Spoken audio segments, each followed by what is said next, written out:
신약성경 190페이지에 있습니다. 사도행전 2장 37절에서 42절까지 교독하겠습니다. 그들이 이 말을 듣고 마음에 찔려 베드로와 다른 사도들에게 물어 이르되 형제들아 우리가 어찌할꼬 하거늘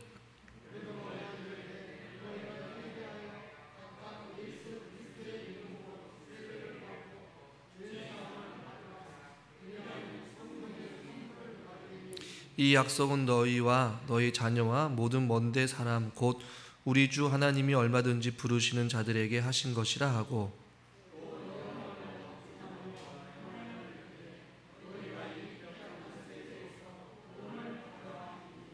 그 말을 받은 사람은 세례를 받음에 이날에 신도의 수가 3,000이나 더하더라.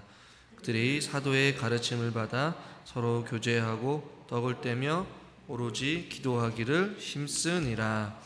아멘. 수요예배 나오신 여러분들을 환영하고 축복합니다.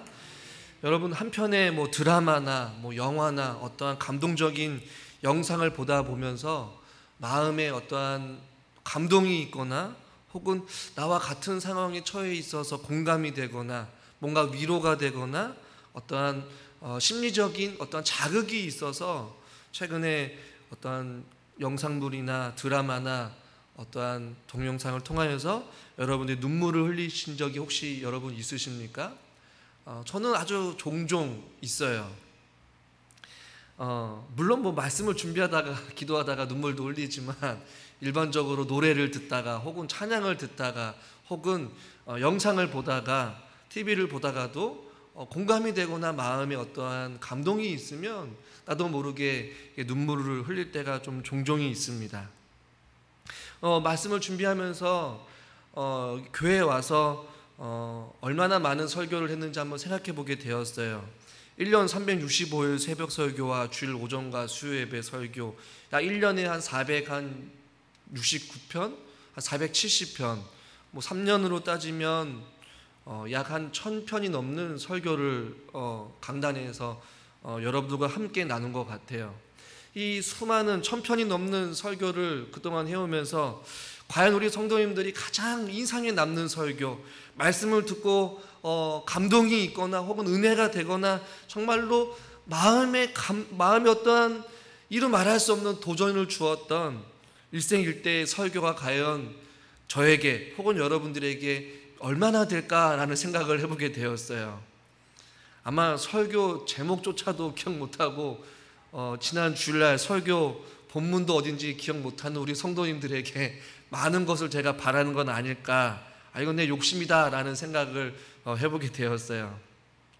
베드로가 성령 강림과 관련해서 사람들 앞에서 설교를 하고 있어요. 이러한 일들이 어떻게 일어나게 됐는지 쭉 이야기를 하고 지난 시간까지 예수님의 생애에 대해서 그의 십자가에 달려 죽으심과 부활하심 또 승천하시고 하나님께 높이 올리신 그 사건들을 말씀을 전하였어요.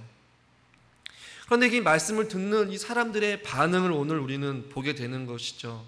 아주 짧지만 그 베드로의 그 성령 충만하고 말씀을 통하여서 예수님이 어떠한 분이신지 너희들이 못 박았던 너희들이 죽였던 그 예수님의 삶을 이야기하면서 말씀을 들었던 이 많은 사람들이 어떻게 반응을 하게 되었고 어떠한 놀라운 일들이 일어나게 됐는지에 대한 부분들이 오늘 저와 여러분이 읽은 본문에서 더 나오고 있다는 것이에요. 오늘 37절 말씀을 같이 한번 읽어보겠습니다. 베드로가 이제 그 말씀을 듣고 37절입니다. 그들이 이 말을 듣고 마음에 찔려 물어 이르되 형제들아 우리가 어찌할꼬 하거늘. 오늘 제목과 같이 우리가 어찌할꼬 하거늘 이라고 성경을 이렇게 말씀하고 있어요. 그들이 이 말을 들었다는 얘기는 이 말이라는 것은 구체적으로 베드로가 그동안 앞서 말했던 설교이기도 하지만 그 가운데에 더 구체적으로 말하면 이 말이라는 것은 너희들이 정말로 예수님을 십자가에 못 박았다라는 그 사실에 대해서 이들이 찔림을 받게 되었다라는 것이에요. 여기서 이 찔리다라는 단어가 유일하게 신약에 여기에만 쓰이게 되는데 이 단어가 좀 번역하기 조금 어려운 단어이기도 해요.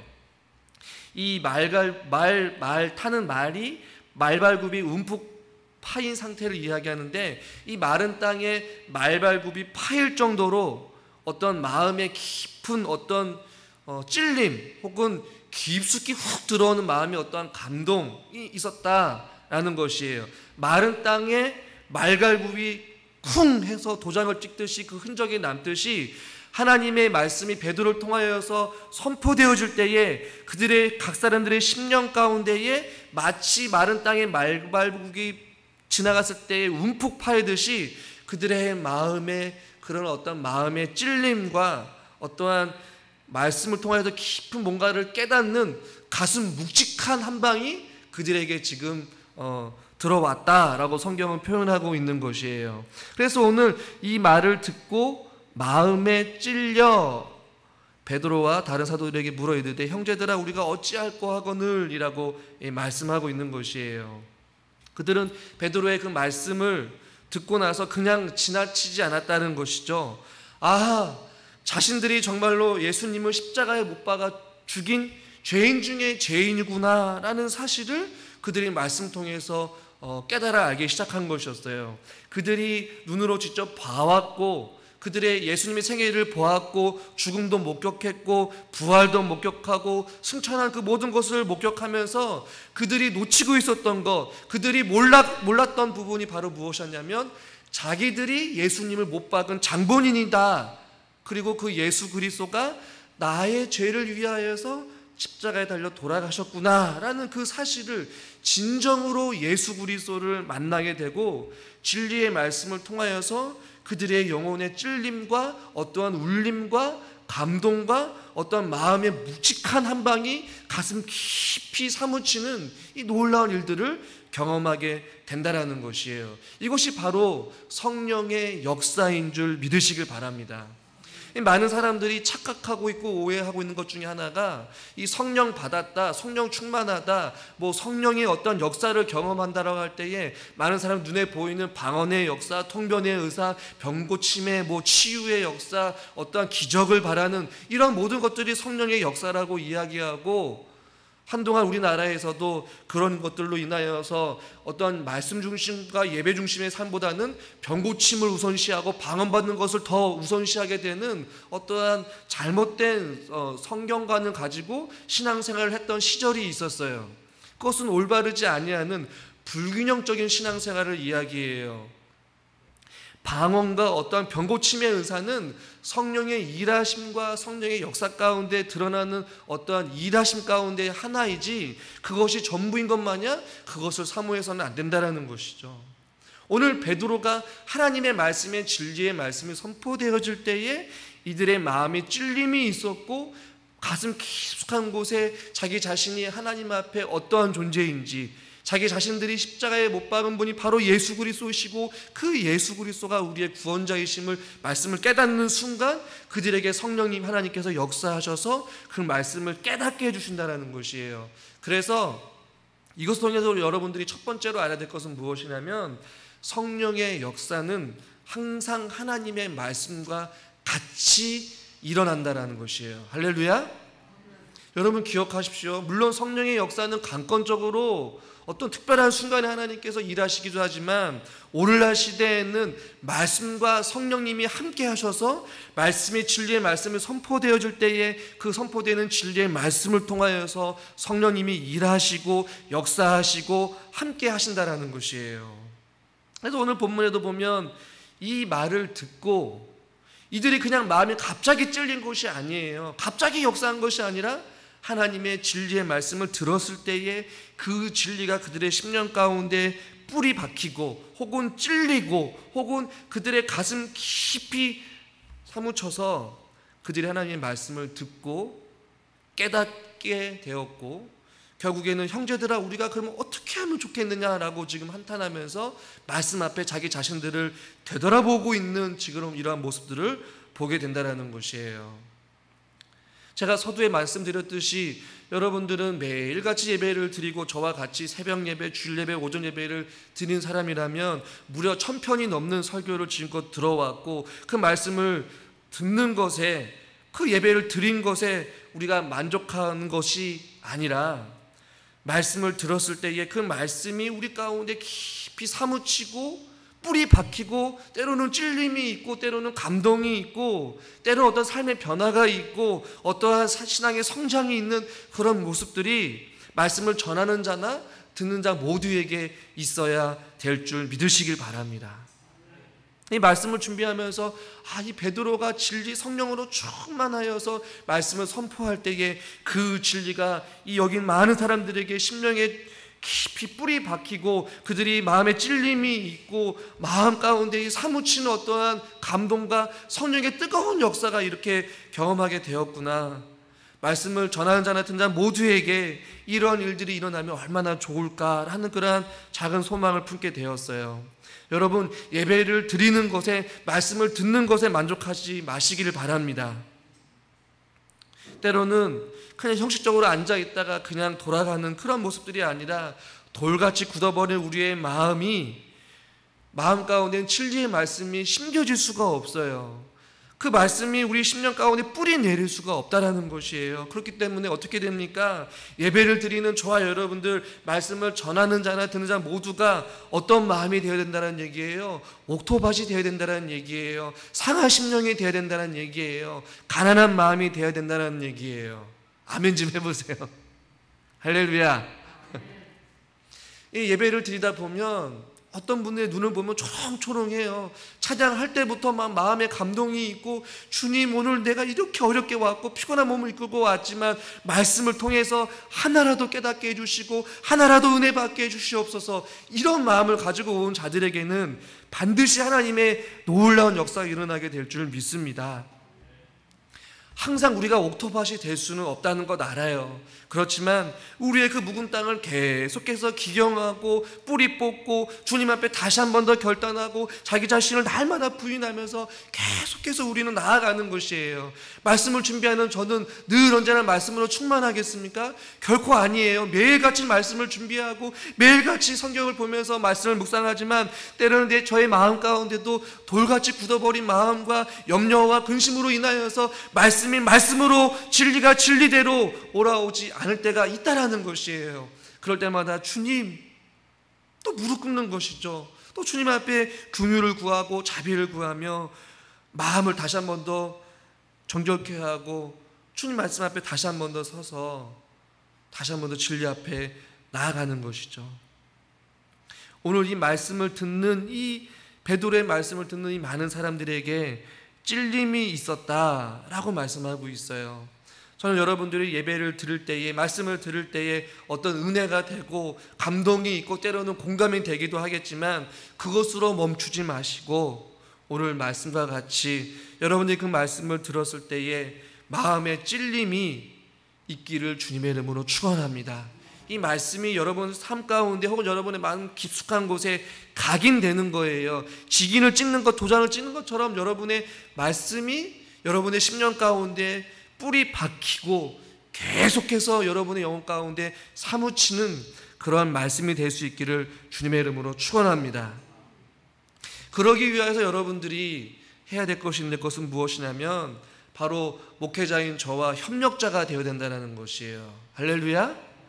협력자라는 얘기는 베드로는 이 자리에서 말씀을 선포하고 이 성령 강림이 하였을 때에 결코 혼자 있지 않았다라는 것이에요. 누가 있었습니까?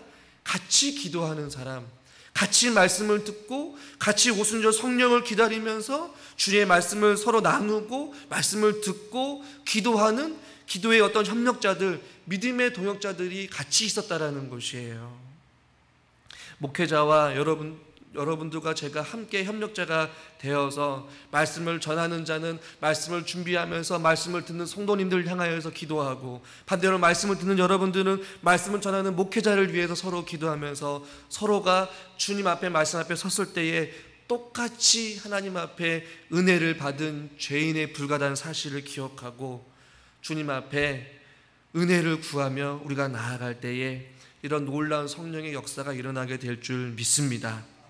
저는 여러분들을 위하여서, 여러분들은 목회자를 위하여서 함께 기도하는 기도의 협력자가 될 수 있기를 주님의 이름으로 축원합니다. 더 나아가서 여러분, 이 말씀을 통하여서 여러분 우리가 도전받아야 될 것은 무엇인 줄 아세요?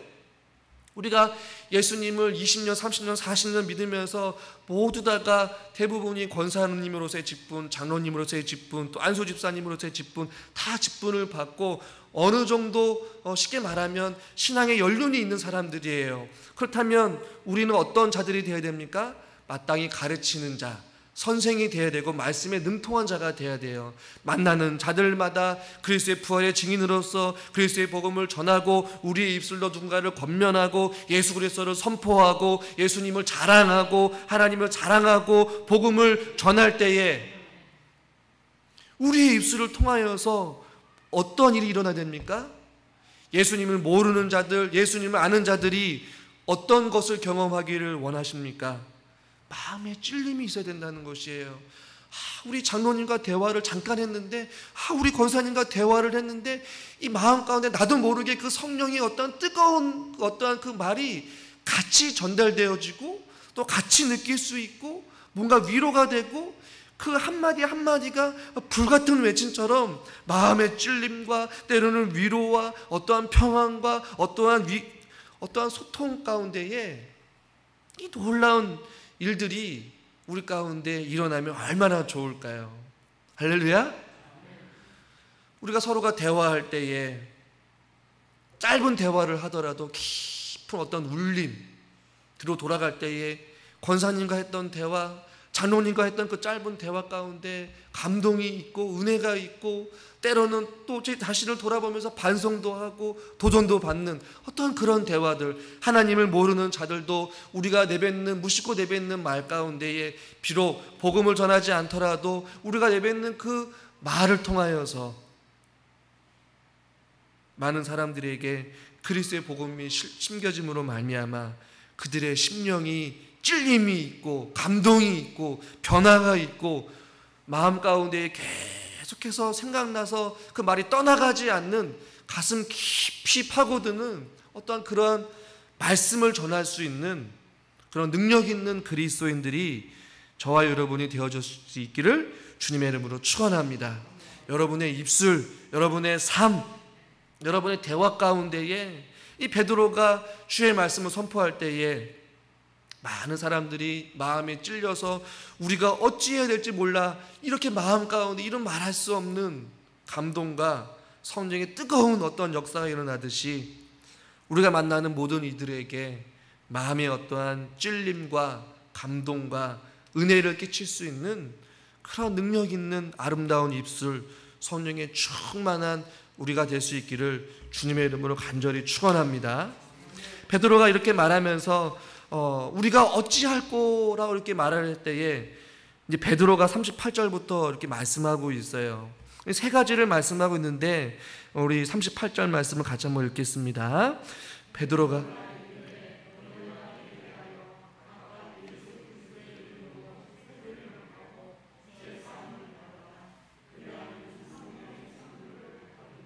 아멘. 첫 번째는 베드로가 이르되 너희가 회개하라라고 말씀하고 있어요.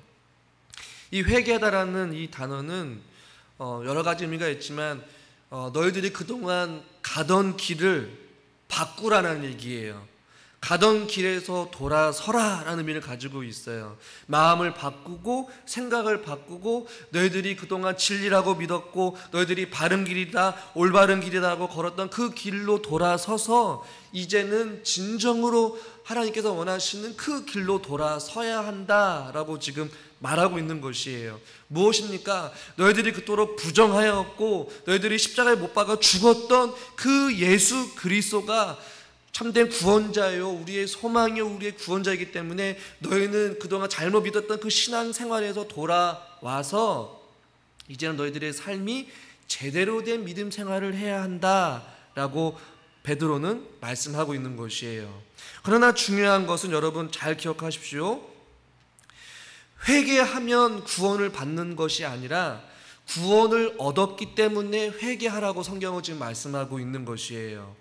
회개 자체가 구원의 조건이 아니라는 것이에요. 너희들이 마음에 찔림이 있었다는 얘기는 무엇입니까? 하나님의 말씀을 통하여서 그들이 진정으로 예수 그리스도가 나의 구원자이시고 예수 그리스도가 나의 죄를 사하여 주신 참된 구원자이시다라는 것을 깨닫고 구원의 은혜를 받게 되었을 때에 결국에는 자기 자신이 십자가 앞에 나아가 자기가 죄임을 깨닫고 회개하면서 주님 앞에 자기의 삶을 돌아서는 것, 말씀을 통해 깨달음이 있고 십자가의 은혜를 통하여서 구원받았음을 알았다면, 내가 구원받은 존재라면, 반대로 내가 죄인인 것을 깨달아 알았다면 이제는 그 죄인된 삶에서 벗어나 나의 구원자이신 예수 그리스도를 나의 유일한 구주로 삼고 주님을 위해서 살겠노라고, 내가 그동안 내 고집대로, 내 방식대로, 내 생각대로 살았던 그 생활의 모든 방식을 해서 돌아서서 진리의 길, 생명의 길, 주님께서 원하셨고 주님께서 걸어가신 그 십자가의 길을 가는 것, 다시 돌아서는 것, 마음을 바꾸고 생활을 바꾸고 또 삶의 방식을 바꾸고 생각을 바꾸는 이러한 것이 바로 회개의 삶이라는 것이에요. 베드로는 내가 그동안 믿었고 잘못 생각했던 이 모든 것으로 돌아서서 이제는 주님 앞에 다시 한 번 더 회개하고 돌아오라, 제대로 된 믿음 생활을 해야 된다라고 성경은 베드로는 말하고 있어요. 그리고 두 번째로 38절 중반에 보니까 예수 그리스도의 이름으로 세례를 받고 혹은 침례를 받고 라고 말씀하고 있어요. 그 세례는 이 믿음의 표현이다 라고도 표현하고, 이 마샬이라는 신학자는 세례는 주님이 주님 앞에 충성을 다짐하는 어떤 표현이다, 뭐 이런 표현을 쓰기도 해요. 즉 세례는 주님 앞에 우리가 믿음을 표현하는 것이고 예수의 보혈로서 죄 씻음을 받게 되는 그러한 사건이 바로 세례인데, 베드로는 이들을 향하여서 예수 그리스도의 이름으로 너희들이 세례를 받으라, 죄의 용서함으로 세례를 받으라 라고 말씀하고 있는 것이에요. 그런데 오늘 38절 말씀을 다시 한번 읽어보도록 하겠습니다. 베드로가 이르되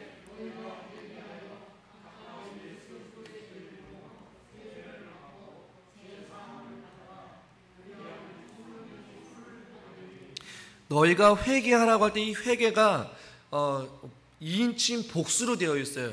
그러니까 이 자리에 말씀을 듣고 진리를 깨닫는 마음에 찔림 있는 모든 자들은 다 주님께로 돌아서야 된다라고 복수형으로 되어 있지만, 세례를 받아라, 예수 그리스도의 이름으로 세례를 받으라는 3인칭 단수로 되어 있어요. 그러니까 단수라는 얘기는 뭐예요? 여기 있는 사람들이 다 같이 돌아서야 되지만 세례를 받는 것, 예수 그리스도의 이름으로 그들이 죄 씻음을 받고 세례를 받고 돌아서고 하나님의 자녀가 되는 이런 놀라운 사건들은 각자 개인이 개별적으로 하나님 앞에 서서 자기가 죄인임을 깨닫고 고백하고 주님 앞에 죄사함을 누리고 구원의 은혜를 누리고 하나님의 자녀가 되는 이런 모든 것들이 각각 개별적으로 이루어져야 한다라고 베드로는 말하고 있는 것이에요. 나중에 살펴보겠지만 많은 사람들, 3,000명이나 되는 사람들이 세례를 받게 되거든요. 그러나 그 세례는 그냥 궁중이 여럿이서 그냥 받는 것이 아니라 각자 한 사람 개인이 인격적으로 주님 앞에 나아가 세례를 통하여서 그들이 구속하신 하나님의 은혜를 깨달아 알아간다라고 성경은 우리에게 말씀해 주고 있는 것이에요. 여러분, 신앙은 함께 하지만 동시에 개별적으로 우리가 하나님 앞에 서야 한다는 것을 우리에게 보여주고 있어요. 부모의 신앙, 누군가의 기도의 영향과 또 신앙의 어떠한 영향을 받을 수는 있지만 구원을 대신 해줄 수는 있는 것은 아무것도 없다라는 것이죠. 하나님은 인격적인 분이십니다. 각자가 하나님을 만나야 함을 오늘 성경을 통해서 우리에게 교훈해주고 있는 것이에요. 여러분들에게 너무나 당연한 질문이지만 저는 이 말씀을 준비하면서 저에게도 질문을 다시 한번 던져보게 되었어요. 나는 정말로 예수님을 만났는가? 나는 정말 주님을 인격적으로 만났는가? 지금도 십자가의 은혜를 경험하고 있는가? 지금도 내가 주님을 십자가에 못 박았습니다라고 고백을 하면서 나는 죽을 수밖에 없는 죄인이고 주님의 은혜가 아니고서는 살아갈 수 없는 자입니다라고 주님 앞에 홀로선 벌거벗은 죄인과 같이 주님 앞에 날마다 나아가고 있는가? 이런 고백이 다른 사람의 고백이 아니라 우리들의 고백이 되겠지만 더 나아가서는 여러분 각자 개인 한 사람이 주님 앞에 이런 고백을 해야 한다라는 것이에요. 누구도 예외는 있을 수 없습니다. 어떠한 특혜도 어떠한 누구도 대신해 줄 수 없는 것이에요. 여러분 한 사람 한 사람이 주님 앞에 나아가 회개하고 세례를 받는 것은 각자 개인이 각각 개별적으로 이루어지게 될 어떠한 신앙의 사건이 되어야 한다라는 것이에요. 마지막 세 번째는 베드로가 38절 끝부분에 세례를 받고 너희들이 죄사함을 받으라 라고 말하면서 그리하면 같이 한번 읽겠습니다. 성령의 선물을 받으리니. 회개하고 용서의 지표로 세례를 받으라 그러면 성령의 선물을 받을 것이다 라고 말씀하고 있어요. 그래서 여기서 성령의 선물을 어떤 사람들은 잘못 이해해서 성령의 은사를 이야기한다 라고 이야기를 하는데, 여기서 말하는 성령의 선물은 시제가 단수로 되어 있어요. 그러니까 성령의 선물이 여기서 선물들이 아니라 선물이에요. 즉 그것은 어떤 성령의 다양한 은사들을 이야기하는 것이 아니라 성령 하나님을 이야기하는 거죠. 성령 자신을 이야기하는 거예요. 성령의 은사들과는 구별되는 것이죠. 여러분 잘 읽으셔야 돼요. 38절을 다시 한 번 더 읽어보겠습니다. 베드로가 이르되 너희가 회개하여 각각 예수 그리스도의 이름으로 세례를 받고 죄사함을 받으라. 네. 성령의 은사를 받는 것이 아니라 성령님이 너희와 함께 하실 것이다. 성령님의 내주하심을 이야기하는 것이에요. 그래서 어떤 학자들은 이 세례가 외적인 어떠한 상징적인 믿음의 표현이라면 내적인 어떠한 놀라운 변화는 성령의 임재하심을 통하여서 어떠한 놀라운 일들이 일어나게 된다라고 이야기를 하고, 이것이 동시다발적으로 일어나기도 하고 성령이 내주하셔서 말씀을 통해 깨닫게 해주시고 그것을 통하여서 세례를 받고 예수를 믿는 사람들도 있어요. 이것을 구원의 순서로 따지기도 하는데, 저는 그것을 이 시간에 설명드리기보다는 38절에서 말씀을 통하여서 깨닫고 회개하고 세례를 받고 그 다음에 성령을 선물로 받는 일들이 동시다발적으로 각자 개인에게 반드시 일어나야 한다라는 것이고, 지금 저와 여러분들은 어떻습니까? 우리들도 누군가를 통하여서 말씀을 통해서 하나님 앞에 우리가 죄인 것을 깨닫고 주님을 나의 구주로 영접하고 회개를 통하여서 죄사함의 은혜를 받게 되었고, 그 성령 세례를 통하여서 혹은 예수를 인격적으로 만남으로 말미암아 우리 안에 누가 함께 하십니까? 이제는 내 삶에 내가 주인이었고 내 멋대로 살았고 내 방식대로 살았던 그 자기중심적인 삶에서 벗어나서 예수 그리스도를 믿음으로 말미암아 이제는 내 삶의 주인이 예수님이 되었고, 할렐루야. 그걸 말미암아 성령님이 우리 가운데 내주해 주셔서 우리의 삶을 다스리시고 통치하시고 인도하시고 그 성령의 역사를 통하여서 때로는 성령의 은사가 나타나게 되고 치유가 나타나게 되고 성령의 어떠한 놀라운 일들을 경험하며 살아가게 되는 것이 참된 그리스도인의 삶의 모습이라는 것이에요. 그래서 38절은 굉장히 우리에게 신학적으로든 신앙적으로든 우리에게 반드시 나타나야 될 어떠한 현상이고 어떠한 표징이기도 한다라는 것이에요.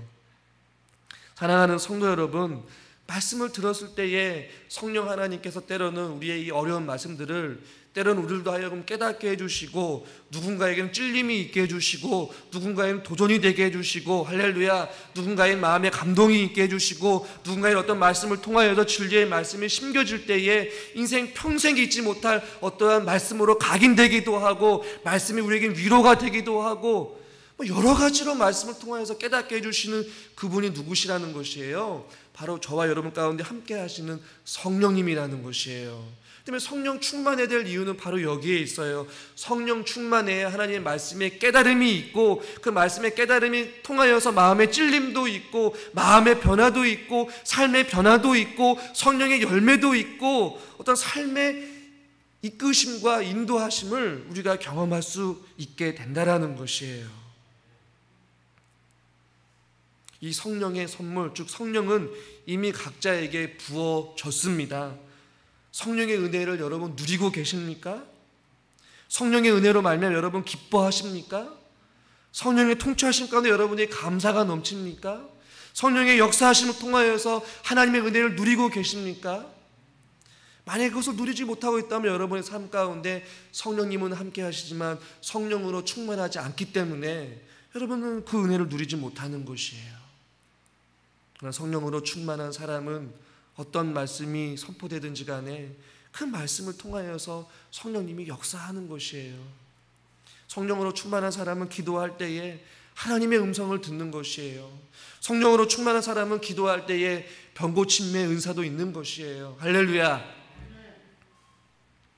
이 말씀을 준비하면서 말씀을 전하는 저나 말씀을 듣는 우리 모든 성도님들이 말씀 앞에 다시 한 번 더 섰을 때에 우리의 심령이 새로워지고 성령으로 충만해지는 이 놀라운 역사가 다시 한 번 더 우리 부충천교회 가운데에 이 말씀을 듣고 선포하고 있는 저와 여러분들에게 같이 함께 일어날 수 있기를 주님의 이름으로 간절히 축원합니다. 성령의 선물이라고 말씀하고 있어요. 주님께서 이 땅을 떠나시면서 하늘에 승천하실 때에 성령을 우리에게 선물로 주시고 그 성령이 지금도 우리와 함께 하셔서 우리의 삶을 이끄시고 통치하시고 다스리시고 계십니다. 여러분, 무엇이 두렵습니까? 무엇이 근심이 되고 무엇이 염려가 됩니까? 이 땅 가운데 살아가면서 성령님이 우리와 함께 하신다는 사실을 기억할 때에 우리의 삶은 승리할 수밖에 없다라는 것이에요. 강하고 담대합시다. 코로나19로 인하여서 비록 모이기에 힘들고 교제 나누기에 어렵고 예배를 드리는 것이 어려운 이 시대 가운데 살아가고 있고 경제적으로, 육체적으로, 영적으로 모든 것이 어려운 상황 가운데 처해 있지만 우리가 다시 한 번 더 무장하고 다시 한 번 더 생각해야 될 것은 우리의 첫사랑을 회복하듯이 우리가 주님을 처음 믿고 예수 믿었을 때 그렇게 뜨겁게 기도했던 그 기도의 순간, 주의 말씀으로 충만하고 주의 말씀에 꿀송이처럼 달았던 그 순간을 우리가 기억할 때마다 다시 한 번 더 주여 저희들을 성령으로 충만하게 하여 주시옵소서. 오늘 베드로는 왜 성령을 선물이라고 표현했을까요? 이런 말할 수 없이 성령으로 충만하면 좋기 때문에 그래요. 여러분, 선물을 줬을 때 선물을 받는 사람을 한번 생각해 보세요. 누구나 다 선물을 마다할 사람 아무도 없습니다. 왜 그래요? 그냥 선물 자체가 좋기 때문에 그래요. 성령님이 우리 가운데 거하시는 것 그 자체만으로도 기쁘고 감사하고 평안하고 행복해야 되지 않겠습니까? 할렐루야. 우리 옆에 있는 우리 성도님들 얼굴 한번 보세요. 저도 설교 시간에 잘 웃지는 않지만 우리 성도님들의 얼굴을 보면 아주 온통 근심이 있는 것 같고 굉장히 심각해요. 우리 한번 옆에 있는 분들과 함께 주의 성령으로 충만합시다. 한번 웃으면서 한번 이야기합시다. 할렐루야. 네. 말씀을 준비하면서 이 성령님이 선물이시라고 우리에게 표현해주고 있는데 우리의 선물 되신 그 성령 하나님 우리가 기억하시면서 하나님 우리에게 주의 성령으로 다시 한 번 더 충만하게 하여 주셔서 이 땅 가운데 주님 오실 그날까지 늘 언제나 감사하며 기쁨으로 살아갈 수 있게 해달라고 같이 기도할 수 있는 저와 여러분 될 수 있기를 주님의 이름으로 축원합니다. 기도하겠습니다. 하나님 아버지, 진리 앞에 섰을 때에 그 진리의 말씀을 듣고 마음에 찔림이 있고 그것을 통하여서 죄사함의 은혜와 또한 세례를 받고 구원에 이르고 또한 성령을 선물로 받아서 주의 말씀으로 충만하라고 말씀하였던 베드로의 권면과 같이 주님, 우리들도 말씀 앞에 설 때마다 우리에게 말씀에 대한 깊은 깨달음의 은혜가 있게 하여 주시옵소서. 하나님의 말씀은 지금도 살아있고 운동력이 있을 줄 압니다.